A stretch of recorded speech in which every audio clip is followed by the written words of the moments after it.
Welcome back, everyone. This is Eric from Tea House Ghost, and I am at my cha pond today. It is the afternoon. Got up late today.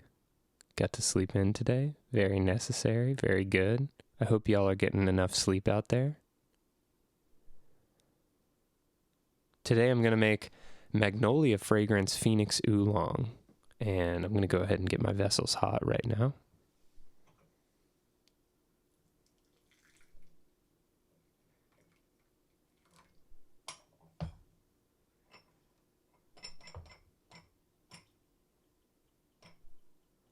I'm choosing Magnolia fragrance for a few reasons this morning, but all kind of going toward the same thing, which is, firstly, it's the 1st of October, which I often consider my favorite month of the year. The spooky month is good to me. I like it. Just got a good energy. Fall's coming, although it's kind of hot today in Austin.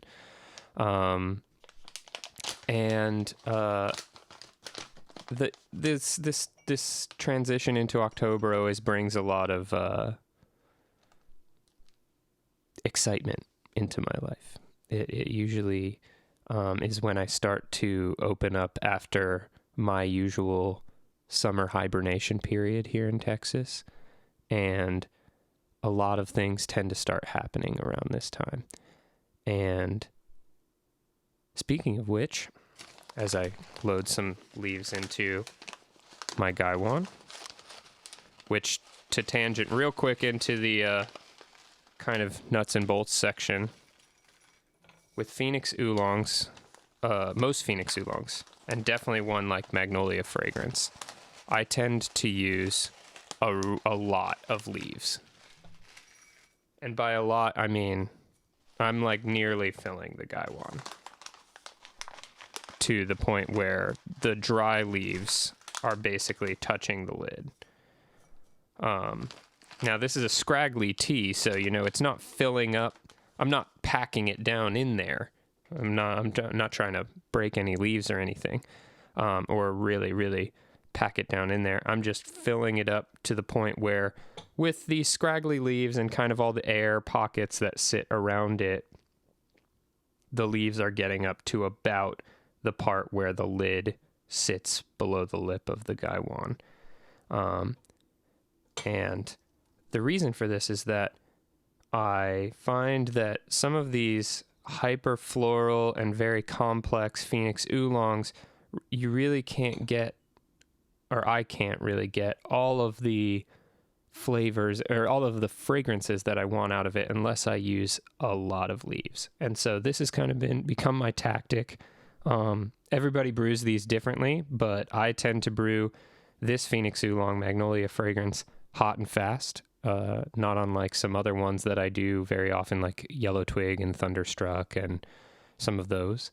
And I tend these days to use a method that I learned from Sohan and Mary Cotterman, called Dian, which means single point, I think. It's basically you pour the water, and I'm going to go ahead and do this for myself right now. You pour the water in a kind of, forceful stream at one point along the outside of the Gaiwan, such that it kind of digs under the leaves. And then pretty immediately after filling the Gaiwan, I'll pour it right out into the Gong Dao Bei. And then as I move through the steepings, I'll change the position on the clock face around the outside of the Gaiwan that I'm pouring. So I started at 1 o'clock, kind of top right of the Gaiwan. And then I usually go counterclockwise. Not sure why I do this, but that's what I do. I usually go counterclockwise. So the next time I'll go to 11 o'clock and then 9 o'clock. I usually move 2 clock faces just to kind of, so that within 6 steepings, I've made it all the way around the outside of the Gaiwan with my pour points.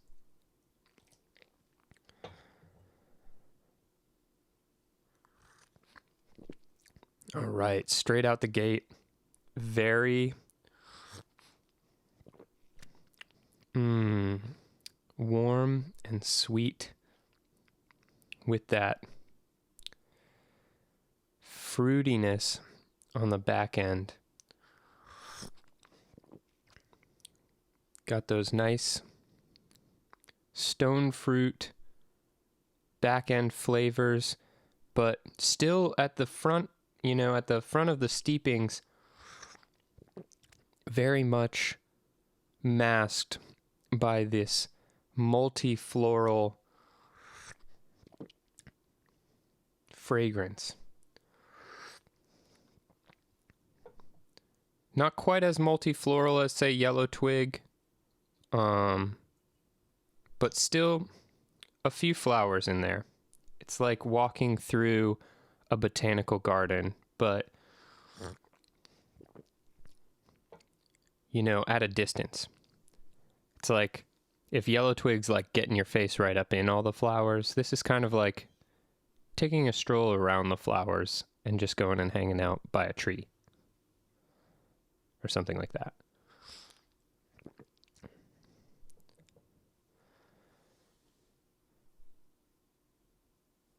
Anyway, I wanted to pour this tea because this tea gives me this very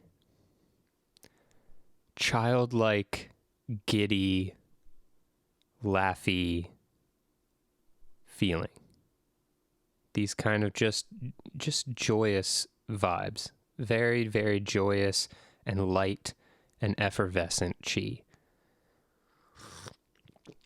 And that's kind of how I've been feeling this week. I'll let you guys in on what's been going on in my life. I recently ran into an old friend, and we felt some pretty strong pulls to get to know each other better. And so we've been doing that most days this week, kind of hanging out in the evening times and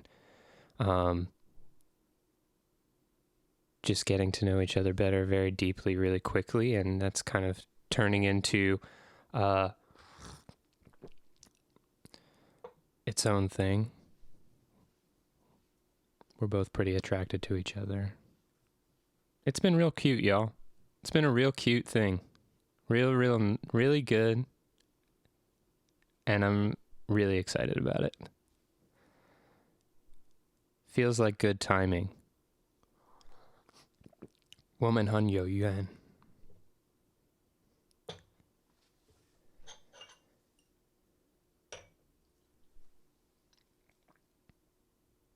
All right, 11 o'clock this time for my second steeping. Still pouring pretty forceful, trying to get the water underneath those leaves, almost to like dig out that piece of the pie that I'm on right now. I'm trying to get underneath the cha dan, which is the tea gall. This is a name for the mass of warm leaves that sits at kind of the center of your Gaiwan. That's where all the really intense flavors are, is right in the middle of that ball of leaves, which is going to start slowly kind of condensing as it sits in hot water. And with Phoenix Oolongs, you always run the risk of the tea getting bitter if you oversteep it. And one of the ways to quickly get it to be bitter is to pour hot water right onto the cha dan, right into that mass of leaves. And so that's one of the reasons that I utilize this method, the Dian method, is to kind of moderate or temper the bitterness and control it such that I'm able to get just the right amount of bite that I want out of this tea, which, frankly, I like the bite. I like a little sharpness to my Phoenix Oolongs. Not everybody does. I like them to be a little sharp. Meaning just a hint of bitterness so that it, like, bites the tongue and the throat, That's kind of what I'm looking for out of this. Big white flowers. That's what this tastes like and smells like as I kind of breathe out through my nose. Big fluffy white flowers. Right next to like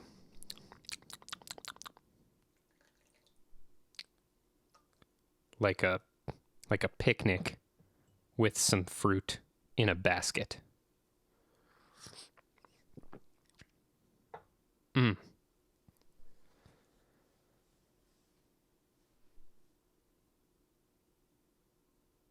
Yeah, lots of sparkle vibes this week, y'all. Lots of sparkle vibes. Tapping into a lot of as I'm doing a lot of storytelling this week with this friend that I've been hanging out with, and tapping into a lot of different time periods, kind of revisiting a lot of different areas of my life, and through this kind of new lens of trying to express it right now.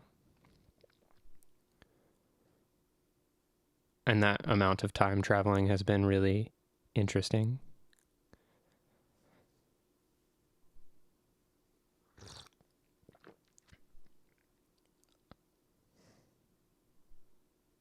I won't lie to y'all, there's a little bit of a nervous energy there. I'm a little nervous. It's exciting. Part of that NRE, new relationship energy. I just learned this term. I like this term. NRE. It's fun.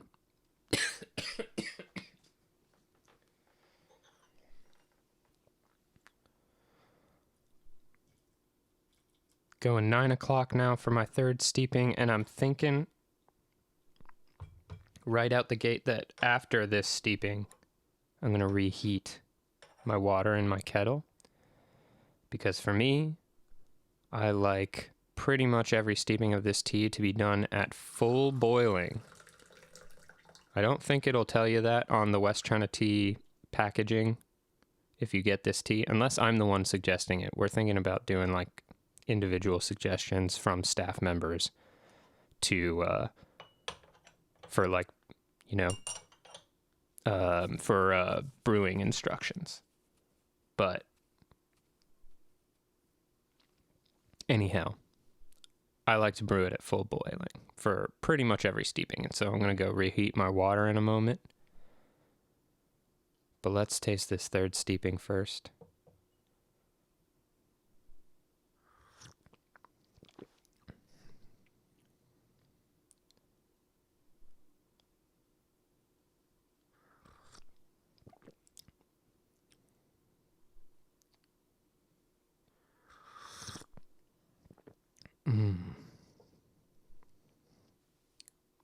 Still a lot of fragrance. Still just a big old mouthful of flowers, and in a really good way. It's reminding me right now of one of the last times I was in Portland. I had this really nice lunch with my friends Jillian and Amy in this rose garden there in Portland. Not to say this immediately smells like roses per se. It's a bit of a different flower than roses. But that feeling of being around many different colored flowers is what I'm trying to get at. It's like just sitting around these many flowers in full bloom, but not like a springtime, The warmth of this tea on the back end and that kind of sweetness does seem to fit a little bit more in with these fall vibes. It's been interesting. We've had some rain recently in Austin, and all the crepe myrtles here are popping off with them flowers. It's they're like bright pink or magenta, sometimes purple, just popping out. It's been really nice to see all these nice flowers here, even in the fall time. Another reason I wanted to brew this tea is that it really wakes me up. It gets me going really, gets me really like revved up to go and do a lot of things. I'll typically drink a Phoenix Oolong when I have a long task list on the day that I really want to just bolt through. this kind of electric energy of Phoenix Oolongs, some Phoenix Oolongs, ones like this, Magnolia fragrance.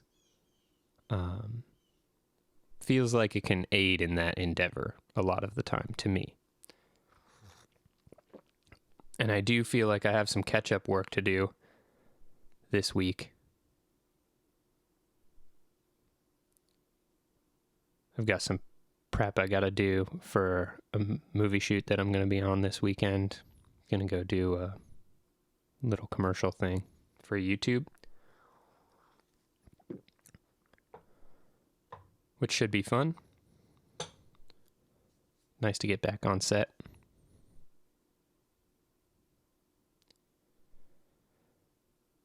Anyway, I'm gonna go get some hotter water.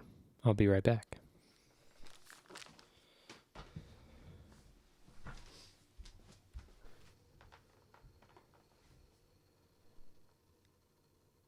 All right, I'm back with hotter water. And yeah, as I was saying, I think it's gonna be a maintenance day today. Been backed up on some stuff of just general life maintenance. The email list is a little long for my comfort level. Got to clean some parts of my house. My room could use some cleaning. The kitchen could use some cleaning. I'm going to do some of that. You know, just kind of put things back in order. And I'm going to try and ride out this sparkly vibe throughout. I think that's kind of the day as it's shaping up to me right now. At the beginning of it, here at the tea table, is trying to ride those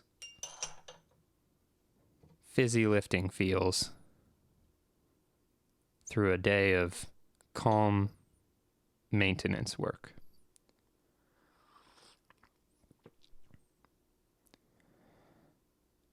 Here at the fourth steeping, some of that fragrance beginning to kind of wane. And we're getting a little bit more of that. It's not quite caramely, but it is sweet and warm, like brown sugar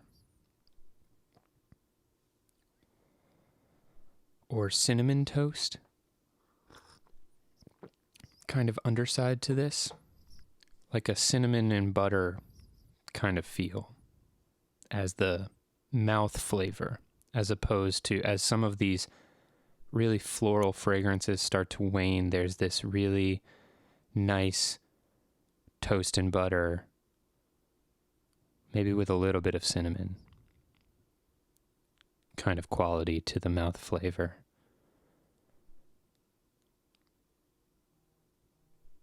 And very much feeling this bright, giddy chi, y'all. It's hitting. It's there. It's doing what I wanted it to do. Phoenix Oolongs are ones that I feel a little bit more comfortable in. I've taken a little bit more interest in them through my tea journey. They're ones that I've focused on in my journey a lot. Phoenix Oolongs and Shungs are kind of ones that I've spent a lot of time on. I'm excited to explore some other ones, though, that I'm a little bit more shaky on with y'all in the future.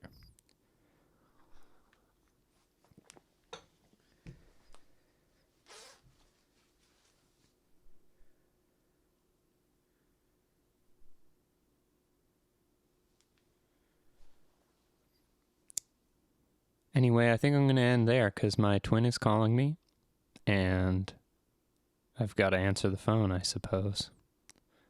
I'm going to miss this call, but I'm going to call them right back, and it's going to be fine, y'all. It's going to be just fine. I'm going to go see what Crow's up to and get into this day. I hope y'all are doing well out there. Until next time, take care of each other.